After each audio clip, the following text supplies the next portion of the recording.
শাহ ওলিউল্লাহ মুহাদ্দিস দেওলভী রাহমাতুল্লাহ আলাইহি তিনি ভারত শ্রেষ্ঠ শুধু নন দুনিয়া বরেণ্য আলেম। তার লেখা কিতাব অল ওয়ার্ল্ডের সমস্ত মাদ্রাসাগুলো পড়তে পড়ানো হয়। तमाम দুনিয়ার মাওলানারা तमाম দুনিয়ার স্কলার ইসলামিক স্কলার যারা শাহ ওলিউল্লাহ মুহাদ্দিস দেওলভী রাহমাতুল্লাহ আলাইহি হুজুরের কিতাব পড়াশোনা করে থাকেন।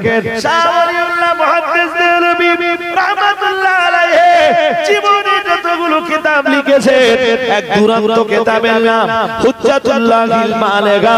যে কিতাবটা লিখবার জন্য মুহাম্মদুর রাসূলুল্লাহ সাল্লাল্লাহু আলাইহি ওয়াসাল্লামকে তিনি স্বপ্নযোগে নির্দেশ দিয়েছিলেন এবং হাসান আর হোসেনকে দিয়ে স্বপ্নযোগে কলম পাঠিয়ে দিয়েছিলেন। হযরত ইমাম হাসান আর হোসেন যখন শাহ সাহেবের হাতে স্বপ্নযোগে কলমটা তুলে দিচ্ছিলেন তখন তারা দুই ভাই বলছিলেন হাদা কলম জাদ্দিনা রাসূলুল্লাহ সাল্লাল্লাহু আলাইহি ওয়াসাল্লাম। হুজুর আমার নানাজাত মুহাম্মদুর রাসূলুল্লাহ সাল্লাল্লাহু আলাইহি ওয়াসাল্লাম স্বপ্নযোগে আপনাকে একটা কিতাব লিখতে বলেছেন। যেই কিতাবটা আপনাকে লিখতে বলেছেন হুজুর ওই কিতাবটা লিখবার জন্য হুজুর আমাদের দু ভাইকে দিয়ে রাহমাতুল লিল আলামিন আপনার জন্য একটা কলম উপহার পাঠিয়েছেন। রাসূলকে আল্লাহ তার হাবিবকে কখনোই মিথ্যাবাদী বানাবেন না। আরেকটু মন খুলে বলুন। আমার কথা মানতেও পারেন আবার বলছি নাও মানতে পারেন, তবে যুবক যদি তার জওয়ান বয়সটাতে রাসূলকে দেখে জি রাসূলকে মডেল বানাতে না পারে, যুবক যদি জওয়ানি বয়সে মানে যুবক মুহাম্মদ সাল্লাল্লাহু আলাইহি ওয়াসাল্লাম কেমন ছিলেন সেটা দেখে যুবক যদি উদ্বুদ্ধ হতে না পারে কবরে মুনকার নাকিরের এই ৩ নম্বর প্রশ্নের জবাব যুবক সহজে দিতে পারবে। বাকি আমি কোরআন হাদিসের তথ্য দিলে আরো বাড়বে। তবে ছেলেরা একটা কথা বলি ভাই, একদম মনটা কথা, কোরআনে 15 পারা সূরা বানী ইসরাঈল দ্বিতীয় সাফা 12 নম্বর আয়াত। আমি সব বলে দিচ্ছি তো কি আছে, আপনারা বিরক্ত হলে হবে না, তাহলে আমি বোঝাতে পারবো না। আল্লাহ পাকের কোরআন জানিয়েছে ওয়াজআলাল লাইলা ওয়ান নাহারা আয়াতাইনি ফামাউনা আয়াতাল লাইলি ওয়াজআলনা আয়াতান নাহারি মুবসিরাতান লিতাবতাগু ফাদলাম মির রাব্বিকুম ওয়া লিতা'লামু আদাদাস সিনিনা ওয়াল হিসাব। আল্লাহ জানিয়েছেন ওয়াজআলাল লাইলা ওয়ান নাহারা আয়াতাইন। আল্লাহ জানিয়েছেন আমি যে রাত বানালাম, আমি আল্লাহ যে দিন বানালাম, রাত আমার এক নিদর্শন, দিন আমার আর এক নিদর্শন। আমি রাত আর দিন উভয়টাকে দুইটা নিদর্শন বানিয়েছি। আরেকটু মন খুলে বলো, কখনো আপনার মনে প্রশ্ন জেগেছে যে রাত কেন আসে, দিন কেন হয়, ভোরবেলা রাতের অন্ধকার কোথায় চলে যায়, সন্ধ্যাবেলায় আবার আকাশে সূর্যই বা কোথায় যায়? আমি তথ্যগত ব্যাখ্যা দিতে চাচ্ছি না। আল্লাহ বলেন রাত এক নিদর্শন, দিন এক নিদর্শন। ফামাহাউনা আয়াতাল লাইলি। মহান আল্লাহ জানিয়েছেন আমি রাতকে বানিয়েছি নিরালোক, নিরালোকের বাংলা আরেকটু মানে আরেকটু সাদামাটা বাংলা হলো রাতকে আমি আলোহীন বানিয়েছি। আল্লাহ পাক রব্বুল আলামিন জানিয়েছেন ওয়াজআলনা আয়াতান নাহারি মুবসিরাতান। আল্লাহ পাক রব্বুল আলামিন দিনকে বানিয়েছেন। মহান আল্লাহ জানিয়েছেন আমি তো দিনকে বানিয়েছি আলোক উজ্জ্বল। ও বাবাজিরা ভাইরা মনে রাখুন, আমাদের দেশে খুব সাদা সাদামাটা ভাবে বলা যায়, কখনো 12 ঘন্টা রাত 12 ঘন্টা দিন, কখনো আবার 14 ঘন্টা 14 ঘন্টা রাত তো 14 ঘন্টা রাত তো 10 ঘন্টা দিন, এমনটাই হয়। এখন যদি আমরা 12 ধরে নেই, 12 ঘন্টা দিন আর 12 ঘন্টা রাত, এর মানে হলো আমার এই সুন্দর দেহটা, আমার এই সুন্দর মাটির দেহটা সুস্থ থাকবার জন্য আমার দেহে রাতের অন্ধকার যেমন প্রয়োজন, আমার দেহে দিনের আলো তেমন প্রয়োজন, রাতের আধার যেমন প্রয়োজন, দিনের আলো তো তেমন প্রয়োজন। ও বাবাজিরা ভাইরা, আজকের বিজ্ঞানকে জিজ্ঞেস করে দেখুন, আমরা সূর্যের আলো থেকে ভিটামিন ডি পাই, সূর্যের আলো থেকে আমরা মেলানিন পাই। ও বাবাজিরা ভাইরা, এজন্য সূর্যের আলো যদি উদয় না হয়, আমরা ভিটামিন ডি পাবো না, মেলানিন পাবো না। রোগ প্রতিরোধক যে ক্ষমতা, এই ক্ষমতাটা আমাদের দেখে তৈরি হয়। রোগের বিরুদ্ধে লড়াই করার যে ক্ষমতা, এই ক্ষমতাটা আমাদের দেখে তৈরি হয় মেলানিন থেকে। মেলানিন পাওয়া যায় সূর্যের আলো থেকে। ও ভাইরা আমার মনে রাখুন, আজকের সায়েন্স বলছে ভিটামিন ডি পাওয়া যায় সূর্যের আলো থেকে। ও বাবাজিরা ভাইরা, আমার মুহাম্মদুর রাসূলুল্লাহ সাল্লাল্লাহু আলাইহি ওয়াসাল্লাম, আমার আল্লাহর নবী হাদিস শরীফের বয়ানে এসেছে, রাসূলুল্লাহ উম্মতদেরকে বলেছেন, ও আমার সাহাবীরা, ও উম্মতিরা, তোমরা রাতের বেলায় যখন বিছানায় চলে যাও, তখন তোমরা তোমাদের ঘরের প্রদীপগুলো, আলোগুলো তুমি নিভিয়ে দাও। দিনের বেলায় তোমার দেহ সূর্যের আলো পেয়েছে, এখন তোমার দেহটা রাতের অন্ধকার প্রয়োজন। ও মুসলমান বাবাজিরা, হাদিসের বয়ানে এসেছে, নবী জানিয়েছেন, হিনা তানামুন, যখন তোমরা ঘুমিয়ে পড়ো, তখন তোমরা আলোটা নিভিয়ে দাও, তারপরে ঘুমায়। তোমার এই দেহটা সূর্যের আলো যতটা দরকার, তোমার এই দেহটায় রাতের আধার ততটা দরকার। কিন্তু বড় লজ্জার সঙ্গে বলতে হয়, রাত 3টে বাজে, দোস্ত তখনও মোবাইলে ফ্রি ফায়ার খেলছে। রাত 3:30 পৌনে 4টে বাজে, ফজরের আজান হচ্ছে, দোস্ত তখনও মোবাইলে পাবজি খেলছে। মোবাইল গেম নিয়ে ব্যস্ত, মুভি নিয়ে ব্যস্ত, সিরিজ নিয়ে ব্যস্ত। কত ধরনের কত সিরিজ রয়েছে, কত সিরিয়াল রয়েছে, কত নোংরামি রয়েছে, অসভ্যতামি রয়েছে, সেসব অসভ্যতামি নিয়ে ব্যস্ত। দিনের বেলায় তোমার দিকে সূর্যের আলো পেল, রাতের বেলায় তোমার মোবাইলে একভাবে স্ক্রিন লাইটের উপরে তোমার চোখ ওই আলোকে ক্যাচ করলো। চোখ কোন জিনিসকে ক্যাচ করলে ও গোটা দেহে সেটাকে সাপ্লাই দেয়। এইভাবে 2 বছর 5 বছর মোবাইলের অ্যাপ ইউজ করতে করতে করতে করতে প্রবল সম্ভাবনা রয়েছে একদিন তুমি নার্ভের রোগী হয়ে যাবা। একদিন তোমার দেহে এমন কঠিন জীবাণু ছড়িয়ে পড়বে, এমন কঠিন রোগের ভাইরাস ছড়িয়ে পড়বে, আল্লাহর আকাশের নিচে জমিনের উপরে এসে কোন ডাক্তার তো তোমার জন্য ওষুধ খুঁজে পাবে না।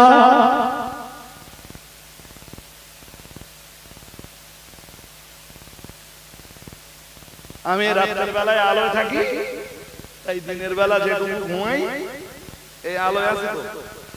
হ্যাঁ না বলো, আমার গাড়িতে পুরো light off. Light off means গাড়ির ভিতরে, সামনে তো আলো দরকার আছে। দিনের বেলা 2 ঘন্টা ঘুমালেও দরজা জানালা সব বন্ধ, ভেন্টিলেটর পর্যন্ত আটকানো, পুরো অন্ধকার।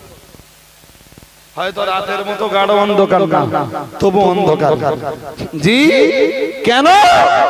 আমার দেহ আলো যদি চায়, আমার দেহ অন্ধকার চায়। এই দেহ সুস্থ থাকবার জন্য যেমন আলো দরকার তেমন আধার দরকার।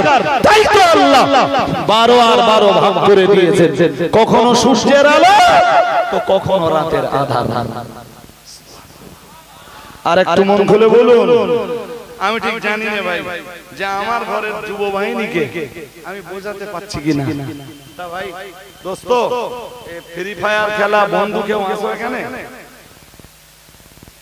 এই আপনারা একটু পিছন দিকে ফিরে তাকান দিন, কেউ আসছে এখানে? আছে সব জিনিস, এটা হাত তোলো ভাই, দেখি তোমার সাহসিকতা। যদি আমি খেলি, এই বন্ধু তুমি খেলো নাকি?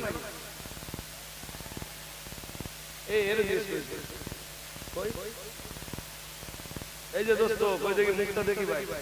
হ্যালো না খেলো তো আলহামদুলিল্লাহ, খেলে থাকো তো। আমি বলছি তওবা করে কামব্যাক করো, তওবা করে ফিরে এসো, একদম ডু নট ডিলে। তুমি জানো না তোমার দেহ ক্ষতি করছো। তোমার মতো হাজারো ছেলে যারা ওই খেলতে খেলতে খেলতে খেলতে নার্ভের রোগে জড়িয়ে গেছে। আর তোমরা এটা হয়তো জানো না যে একবার নার্ভের ওষুধ খাওয়া শুরু করলি সারা জীবন আর নার্ভের ওষুধ খাওয়া। ওই যে ফ্রি ফায়ার আর পাবজি খেলতে, পাবজি খেলা কি বলেন কি জিনিস? মার মার, হ্যাঁ মার মার মার মার। ও মাঝে মাঝে স্বপ্নও হয়তো বলে মার মার। আর এই যে মাছ মাছ ধরাচ্ছে এখন লাইন বলে একদম ভাল্লা বলা। আল্লাহ আল্লাহ আপনি আমার যুব বাহিনীকে, আল্লাহ আল্লাহ আপনি এই যুব বাহিনীকে, আপনার এই যুবক বান্দাদেরকে ক্ষমা করে আপনার দ্বীনের জন্য কবুল করে নেন। বলুন আমিন, বলুন না আমিন। আপনারা একটা ইউনিটি তৈরি করুন, যে ইউনিটির কাজ হবে যে কেউ এই ফ্রি ফায়ার খেলতে, শালা ফ্রি ফায়ার খেলা দেখলি জানার ব্যবস্থা হবে, এরকম একটা ব্যবস্থা করে ফেলেন একদম গ্রামগত। নইলে এই যারা বাচ্চা, যারা বাচ্চা 3 বছর 4 বছর, এদের ওই খেলা দেখে দেখে দেখে দেখে ওরা একদিন শিখে যাবে। যাবে না গেছে, ওর গাও মোবাইল নাই দিলে ভাত খায় না। তোমরা যখন ফ্রি ফায়ার খেলতো তো দোস্ত, তোমাদের মতো ইসরায়েলের ছেলেরা বোমা বানাচ্ছে, সেই বোমা ফিলিস্তিনের উপর ঝাঁটছে। বিশ্বাস করো, 1,40,00,000 ইহুদি অল ওয়ার্ল্ডের তাম পৃথিবীর সমস্ত মানুষের উপরে রাজত্ব চালাচ্ছে। খবর রাখো, সকালবেলা উঠে এক কাপ চা খাওয়া, সেও ইহুদিদের আবিষ্কার। চা খেতে খেতে মোবাইলটা নেবে, মোবাইলের বহু যন্ত্রপাতি ইসরায়েলের ইহুদিদের আবিষ্কার। এরপরে ফেসবুকটা ওপেন করবা, ফেসবুকটাও ওই ইহুদিদের আবিষ্কার।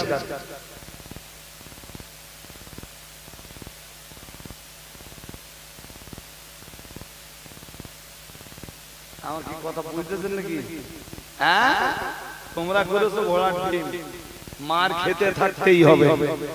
জি, সুতরাং এসব ছেড়ে এই অপরাধের রাজ্যে বিচারণ না করে, নিজের দেহের ক্ষতি না করে, এটা বাংলা কথা আছে বলে নিজের ভালো পাগলেও বলবে। ও ভাই সাহেব, এই কথা শুনেছেন না শোনেননি? হ্যাঁ না বলবেন তো।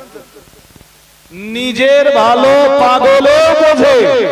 হে যুব বাহিনী, পাগলে যে নিজের ভালোটা বোঝে, তুমি সেটাও বোঝো না। জি, সুতরাং কামব্যাক করো, অপরাধের রাজ্য থেকে অবিলম্বে ফিরে এসো। জি, আর এরপরে যা যা রয়েছে আমি সেগুলো লম্বা করে আর আপনাদের কাছে বলবো না। ওদিকে একটুখানি ওয়াজ বাকি রয়েছে, তো সেটুকু তো সাবধান। এরপরে কি বলছিলাম? নিজের দাম্পত্য জীবন, পারিবারিক জীবন। জি, বাবা হিসাবে রাসূলুল্লাহ কেমন পিতা ছিলেন, রাসূলের কাছে, রাসূলকে দেখে আদর্শ শিক্ষা নাও। জি, এরপরে রাহমাতুল লিল আলামিন, তিনি অর্থনৈতিক জগতে, this is a vital point. তিনি অর্থনৈতিক জীবনে কিভাবে অর্থ কামাই করেছেন, কোন অর্থে উম্মতকে উপার্জন করতে বলেছেন, কোন অর্থের প্রতি, উপার্জনের প্রতি তিনি নিষেধাজ্ঞা আরোপ করেছেন। আপনিও অর্থ উপার্জনের ময়দানে নেমে রাসূলকে অনুসরণ করুন, নেতা হিসাবে রাসূলকে মেনে নেন। তবে কবরে গেলে মুনকার নাকির যেই জিজ্ঞেস করবে ওমান নবীর জুকা, কে তোমার নবী, জবান দিয়ে বেরিয়ে যাবে মুহাম্মাদুর রাসূলুল্লাহ। আরেকটু আওয়াজ দিয়ে বলেন। জি, লম্বা করে বললে সময় যায়। চলুন আমি ছোট্ট করে একটু বলে ফেলি।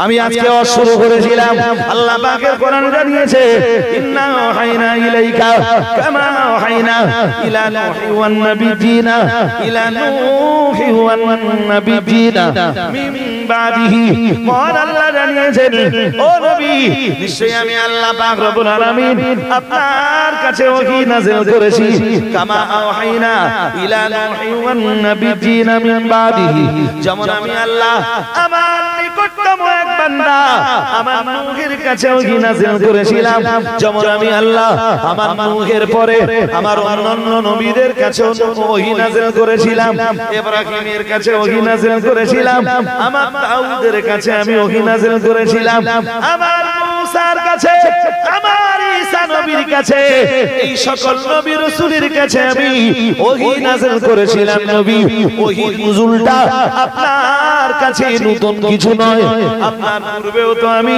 অন্যান্য নবী রাসূলদের কাছে ওহী নুজুল ঘটিয়েছি ও বাবাজিরা ভাইরা আমি আপনাকে বলছিলাম ওহী আল্লাহ কেন নাযিল করেছেন তার একটা ছোট্ট ব্যাখ্যা দেব চলুন ছোট্ট একটা ব্যাখ্যা দিতে আমরা আরো কিছু বুঝবো তার আগে শাহ ওলিউল্লাহ মুহাদ্দিস নবী রাহমাতুল্লাহ আলাইহি তিনি ভারত শ্রেষ্ঠ শুধু নন দুনিয়া বরেণ্য আলেম তার লেখা কিতাব অল ওয়ার্ল্ডের সমস্ত মাদ্রাসাগুলো পড়তে পড়ানো হয় तमाम দুনিয়ার মাওলানারা तमाम দুনিয়ার স্কলার ইসলামিক স্কলার যারা শাহ ওলিউল্লাহ মুহাদ্দিস দেহলভী রাহমাতুল্লাহ আলাইহি হুজুরের কিতাব পড়াশোনা করে থাকেন শাহ ওলিউল্লাহ মুহাদ্দিস দেহলভী রাহমাতুল্লাহ আলাইহি জীবনে যতগুলো কিতাব লিখেছেন এক দুরন্ত কিতাবের নাম হুজ্জাতুল্লাহিল বালিগা যে কিতাবটা লিখবার জন্য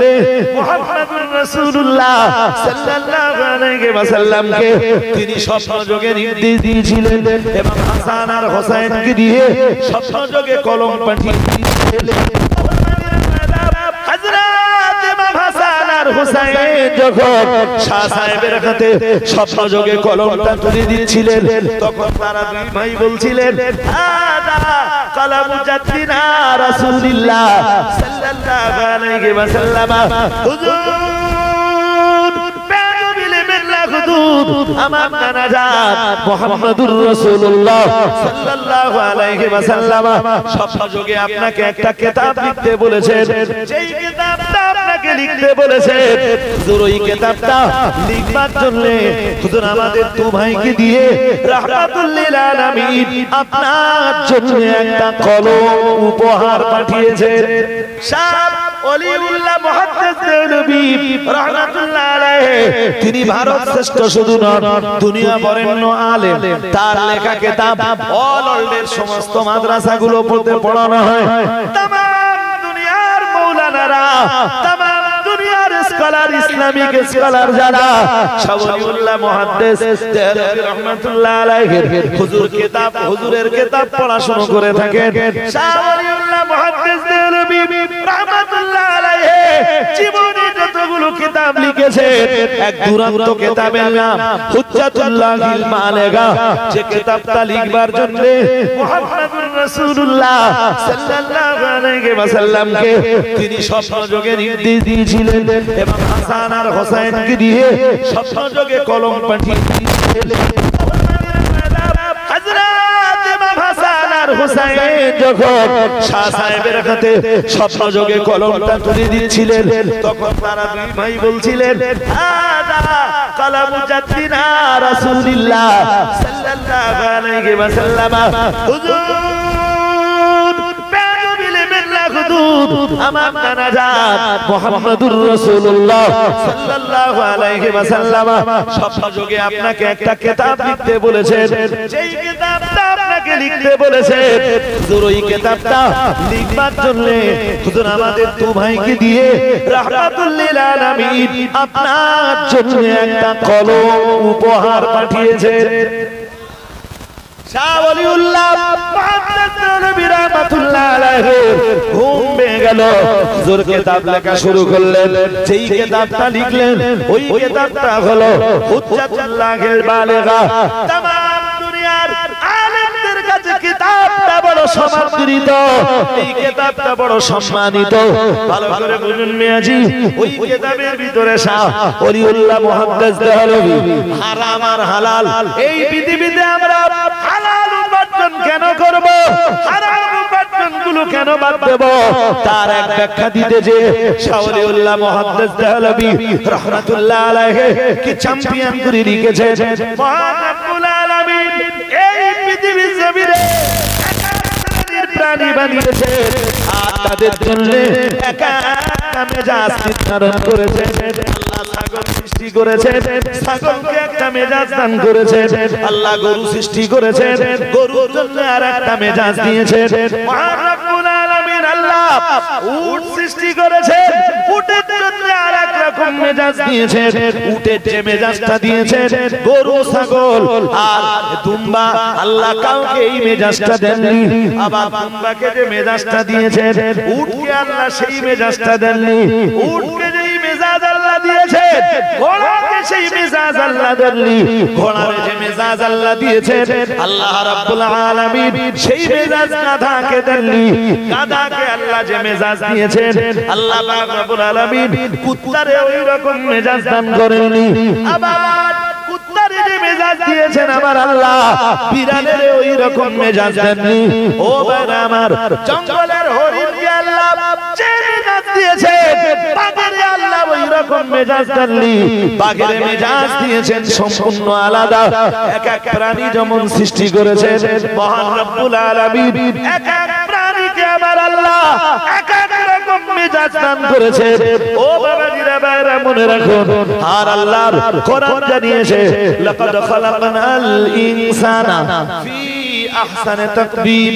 মহান আল্লাহ জানিয়েছেন ওয়াত-তিনি ওয়াস-সাইতুন ওয়াত-তুরি সিনিন ওয়া হাযাল বালাদিল আমিন। মহান রব্বুল আলামিন 30 পারা সূরা 3 এর ভিতরে চারটি বিষয়ের কসম করে শপথ করে বলেছে লাকাদ খালাকনাল ইনসানা, সেই আমি আল্লাহ মানুষ তৈরি করেছি ফি আহসানি তাকবীম, সর্বোত্তম কাঠামো দিয়ে। মানুষকে যত সুন্দর কাঠামো আমি আল্লাহ দিয়েছি, যত সুন্দর সূরাত আমি আল্লাহ দিয়েছি, যত সুন্দর কাঠামো আমি আল্লাহ দান করেছি, এত সুন্দর আকৃতি আমি তামাম দুনিয়ার অন্য কোন সৃষ্টিকে দেয় নাই।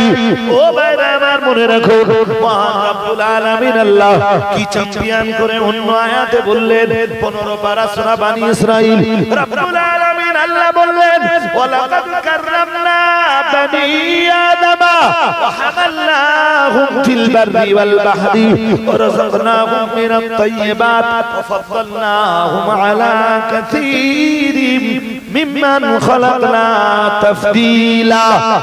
রব্বুল আলামিন বললেন আমি আদম সন্তানকে কারামত দান করেছি, সম্মান দান করেছি, ইজ্জত দান করেছি। ওয়ালাকাদ কাররামনা বানি আদামা ওয়া হামালনাহুম ফিল বাররি। এরপরে আল্লাহ বললেন আমি এই আদম সন্তানকে বিচারণ করিয়েছি ফিল বাররে, স্থলপথে। মানুষের জন্য কোনো রাস্তা ছিল না, আমি রব্বুল আলামিন মানুষের জন্য রাস্তার ব্যবস্থা করে দিয়েছি। অল বাহারে মানুষকে চলবার জন্য সমুদ্রে আমি আল্লাহ ব্যবস্থাপনা করে দিয়েছি। কখনো আমি আল্লাহ মানুষকে স্থলপথে বিচারণ করিয়েছি, তো কখনো বা আমি আল্লাহ এই মানুষকে সমুদ্র পথে বিচারণ করিয়েছি। মহান রব্বুল আলামিন বলেন ওয়া হামালনাহুম ফিল বাররি ওয়াল বাহরি ওয়া রাযাকনাহুম মিনাত তাইয়্যিবাত। মহান রব্বুল আলামিন বলেন এরপরে আমি রব্বুল আলামিন আল্লাহ এই মানব মণ্ডলীকে উত্তম বস্তু থেকে, পবিত্র বস্তু থেকে, হালাল বস্তু থেকে রিজিক দান করেছি। এরপরে আল্লাহ আবার বলেন ফাদাল্লাহুম আলা কাসীরিম মিম্মান খালাকনা তাফদীলা। মহান রব্বুল আলামিন বলেন আমার তামাম সৃষ্টির উপরে সবচাইতে মানুষকে মর্যাদা দিয়েছি। মানুষের যত মর্যাদা, জঙ্গলের বাঘের এত মর্যাদা নাই, হরিণের এত মর্যাদা নাই, ঘোড়ার এত মর্যাদা নাই, মানে উটের এত মর্যাদা নাই, ছাগল আর গরুর এত মর্যাদা নাই। মহান রব্বুল আলামিন বলেন, আমার তামাম সৃষ্টির উপরে আমি মানুষকে মর্যাদা দিয়েছি। সূরাটাও যেমন সুন্দর, মর্যাদাটাও মানে সৃষ্টি সর্বশ্রেষ্ঠ জীব, মানুষের মর্যাদাটাও সবচাইতে বেশি। আমি মহান রব্বুল আলামিন এক এক জীবকে বানালাম, এক এক রকম মেজাজ দান করলাম। মানুষ সৃষ্টির শ্রেষ্ঠ জীব, তাই আমি মহান রব্বুল আলামিন শ্রেষ্ঠ মেজাজটা আমি মানুষকে দান করেছি। ব্যাখ্যা করার মতো অবকাশ নাই। মানুষের মেজাজ সবচাইতে সুন্দর মেজাজ, সবচাইতে ভালো মেজাজটা আল্লাহ মানুষকে দান করেছেন। মানুষের মেজাজ কুত্তার মেজাজের মতো না, বিড়ালের মেজাজের মতো না, হরিণের মেজাজের মতো না, বাঘের মেজাজের মতো না, উটের মেজাজের মতো না, ঘোড়ার মেজাজের মতো না, দুনিয়ার কোন জন্তু জানোয়ারের মেজাজের মতো করে আল্লাহ মানুষের মেজাজ বানায়নি। সৃষ্টিতে যেমন শ্রেষ্ঠ, সম্মানে যেমন শ্রেষ্ঠ, মানুষের মেজাজটাও তেমন শ্রেষ্ঠ। ও ভাইরা আমার, গভীরভাবে বুঝবার ব্যাপার, এই পৃথিবীতে আল্লাহ যে প্রাণীকে যেমন মেজাজ দিয়েছে, তার মেজাজটা ঠিক রাখবার জন্য মহান রব্বুল আলামিন তাকে ঠিক সেই ধরনের খাবার দিয়েছেন। ছাগলের যেমন মেজাজ, ছাগলের জন্য কে বলে দিয়েছে তুই ঘাস খেয়ে বাঁচবি? ছাগলের মনের ভিতরে আল্লাহ টেন্ডেন্সি তৈরি করে দিয়েছে, তোর খাবার হলো ঘাস, তুই ঘাস খেয়ে বাঁচবি। ঘাসের জায়গায় যদি তুই গোশত খাস, তোর মেজাজ বদলে যাবে, তোর মেজাজটা পাল্টে যাবে। বাঘকে আল্লাহ যেমন মেজাজ দিয়েছে, বাঘের জন্য আল্লাহ মেজাজ অনুযায়ী কাঁচা গোশতের ব্যবস্থা করেছে। কে বাঘের ভিতরে এই টেন্ডেন্সি তৈরি করে দেয় তুই কাঁচা গোশত খেয়ে বেঁচে থাকবি? মহান রব্বুল আলামিন এই টেন্ডেন্সিটা তৈরি করে দেয়। কারণ বাঘ যদি কখনো ঘাস খায়, বাঘের মেজাজটা ছাগলের মতো হয়ে যাবে। আর ছাগল যদি কখনো কাঁচা গোশত খাওয়া শুরু করে, তো ছাগলের মেজাজটা বাঘের মতো হয়ে যাবে। তখন এই লোকালিটিতে বসবাস করা আমাদের জন্য বড় কঠিন হয়ে যাবে। ও ভাইরা আমার, মনে রাখুন, বিস্তার করে বলবার মতো অবকাশ নাই। আমি এক কথায় বলেছি, আল্লাহ এক একটা প্রাণীর যেমন মেজাজ দিয়েছেন এক এক রকম, যার মেজাজ ঠিক রাখবার জন্য, সেই প্রাণীর মেজাজ ঠিক রাখবার জন্য যেমন খাবার দিলে হয়, মহান রব্বুল আলামিন সেই প্রাণীটাকে আল্লাহ তেমন খাবার দিয়েছেন। ও ভাইরা আমার, মনে রাখুন, মহান রব্বুল আলামিন আল্লাহ সৃষ্টির সেরা জীব বানিয়েছেন মানুষকে। আর সবচাইতে ভালো মেজাজটা রব্বুল আলামিন মানুষকে দান করেছেন। সর্বোন্নত মেজাজ আল্লাহ মানুষকে দান করেছেন। আর মানুষের এই মেজাজ ঠিক রাখবার জন্য আল্লাহ ঠিক যেই খাবারগুলো খেলে মানুষের মেজাজ ঠিক থাকবে, মহান রব্বুল আলামিন সেই খাবারগুলি মানুষের জন্য হালাল করে দিয়েছে। আরেকটু মন খুলে বলেন, আর যে খাবারগুলি খেলে মানুষের মেজাজ নষ্ট হয়ে যাবে, মানুষ পশুর মেজাজের জায়গাতে পৌঁছে যাবে, ওই খাবারগুলো মহান রব্বুল আলামিন মানুষের জন্য হারাম করে দিয়েছে। মদ হারাম কেন? তার যত জবাব রয়েছে, তার ভিতরের এক জবাব হলো, মানুষ মদ খেলে মেজাজ, মানুষের মেজাজ থাকে। হ্যাঁ না বলবো তো? কথা বলেন না কেন? মানুষ যখন মদ খায়, ও মানুষের মতো মেজাজ থাকে। আরে কথা বলতে না কেন? এতক্ষণ ধরে কি খাওয়া বকতেছি আমি নাকি? তাই আল্লাহ মদ হারাম করে দিয়েছে। কও দেখি সুদ হারাম কেন?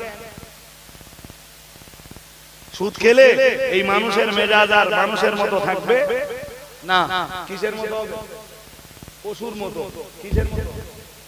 আর আমি যদি প্রমাণ না করাতে পারি, আপনি চোখ বন্ধ করেন 30 সেকেন্ডের জন্য, একটু মনে করে দেখেন, এলাকার কুখ্যাত হারামখোর যে কটা আছে, একটারও মেজাজ ভালো নেই। আই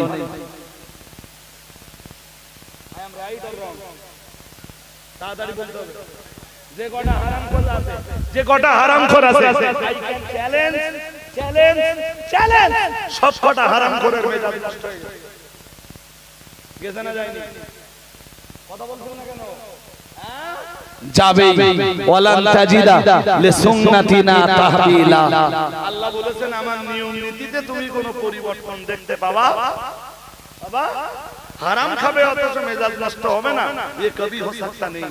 হারাম খেলে মেজাজ যাবে। হারাম খেলে কেউ যদি লুকিয়ে লুকিয়ে গুনাহ করো, মুখস্থ করে রাখো, মানসিক শান্তি থাকবে। লুকিয়ে লুকিয়ে জিনা করে কেউ ধরতে পারে না, 1 বছর 2 বছর 3 বছর চলে গেছে। লুকিয়ে লুকিয়ে জিনা ব্যভিচার করে, তুমি মানসিক শান্তি পাবে না। এটা তোমার প্রথম শাস্তি। তোমার দ্বিতীয় শাস্তি, যে কোনো সময় তোমার এই জিনার গল্প ফাঁস হয়ে যেতে পারে, মানুষের কাছে তুমি অপমান হতে পারো। তৃতীয় শাস্তি মুখস্থ করে নাও। তৃতীয় শাস্তি কি জানেন? ও তৃতীয় শাস্তি মারাত্মক। তোমার জীবনে যত পয়সাই কামাই করো, দারিদ্রতা যাবে না।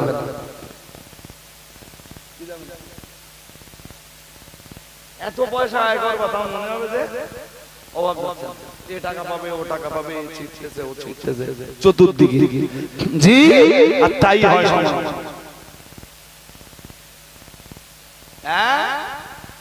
আজ মানুষ মানুষের মার্ডার করতেছে, মানুষ মানুষকে মেরে, মানুষ মানুষের রক্ত নিয়ে খেলা করছে। জি, কোন মেজাজের? মানুষের মেজাজ না পশুর মেজাজ? কথা কথা জঙ্গলের বাঘ যখন হরিণকে ধরে খায়, হরিণের উপরে ওর কোনো মায়া? আজকে মানুষ মানুষ ধরে খাচ্ছে, মানুষ মানুষ ধরে মারতেছে, মানুষ মানুষের মাল আত্মসাৎ করছে অন্যায় ভাবে। মানুষের মেজাজ আছে না পশুর মেজাজ তৈরি হয়ে গেছে। কেন? কিসের ফল? কথা বল।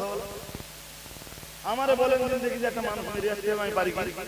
একজন মানুষের রক্ত ধরাতে আমি পারি কি? That's impossible. গোড়ায় কি ওয়াজ করছিলাম মনে আছে? ওয়াজ তো লম্বা করলে হবে না, 12টা ছুঁই ছুঁই। জি, গোড়ায় বলছিলাম মনে আছে? আল্লাহ বলতেছেন ও নবী আপনার কাছে ওহী পাঠিয়েছি। ওই কেন পাঠিয়েছেন? মানুষের মেজাজ যেন বদলে না যায়, মানুষ যেন জানোয়ারে পরিণত না হয়, মানুষের আচরণ যেন পশুর মতো না হয়। মানুষকে প্রকৃত মানুষ বানানোর জন্যই আল্লাহ নাযিল করা ওহী তার নবীর উপরে। আরেকটা ওই ওহীতেই বলা আছে কুলু মিনাত তাইয়্যিবাতি মা রাযাকনাকুম। যেটাই ওহী সেইটাই তো কোরআন। সেই কোরআনে বলা আছে কুলু মিনাত তাইয়্যিবাতি মা রাযাকনাকুম। আমি আল্লাহ তোমাকে রিজিক হিসাবে যেগুলো তোমাদের জন্য হালাল করেছি সেইগুলো তোমরা খাও। যদি হারামটা খাও, যদি হারামের ব্যবসা করো, কিছু মানুষ আছে হারামের ব্যবসায় লিপ্ত আছে। কথা শুনছেন নাকি? আরে জোর আওয়াজে বলেন। শুকর হারাম না হালাল? জিজ্ঞাসি যে শুকরের গোশত হালাল না হারাম? কে কোন মুসলমানের বাচ্চা যদি বলে যে আমি শুয়োর পোষবো, জায়েজ হবে? কথা বলা। এবার বলেন মদ হারাম না হালাল? আস্তে আওয়াজ দিচ্ছেন কেন? মদ হারাম, মদের ব্যবসাও, জুয়া হারাম, জুয়ার ব্যবসাও। জোর করে বলেন। গাঁজা যদি হারাম হয়, গাঁজার ব্যবসা যদি লুট দিয়ে করি তাও হারাম না হালাল? কেউ দেখতে পাচ্ছে না গাঁজার ব্যবসা করি, তাও কি? জোর করে বলেন। একটু একটু হারাম না পুরো হারাম? হ্যাঁ, সুতরাং কি করবে সিদ্ধান্ত নিয়ে বাড়ি যাবেন। রজব আলী সাহেবের আজকের বক্তব্য এই পর্যন্ত যথেষ্ট। বক্তব্যের মৌলিক প্রাসঙ্গিকতা আর বারবার